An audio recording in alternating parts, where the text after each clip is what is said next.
ভাই সকলরা অন্ধ লোকটারে কিছু সাহায্য সহযোগিতা করেন। তাহলে আপনি অন্ধ, উনি আবার কি? উনি প্রতিবন্ধী। এই নেন 500 টাকা দিলাম। কত দিছে? 500? 500 দিছে। আপনার কি এক টাক্কেল জ্ঞান আছে? একটু বিবেচনা করে দেন। একটা অন্ধ একটা প্রতিবন্ধী, এই দুইটা লোকের 500 টাকা কি করে দিলেন? ও তার হয়ে গেছে। আপনি বিবেক নাই ঠয়েছে কি না? তাইলে যা দিছে তাই ভালো, আর দরকার নাই। তাহলে দেন 500 দেন, ঘুরাই দেই।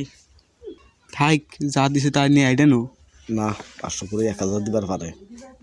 বেশি লোক করবা যাইও না। দেন 500 দেন। এই যে নাও 500। এন যাও গা। টাকা দিবেন না? টাকা 500 দিছিলাম, তাতে তোমার হয় নাই। এবার খালি হাতে যাও গা, সোনার চান আর দেওয়ার কায়দা নাই। কি হইলো? অত বালবাকনামি করলে অমনি হয়। 500 দিছে, আবার নিয়ে আর করে আবার চায়। আমি কি জানি হালাইয়া করবো।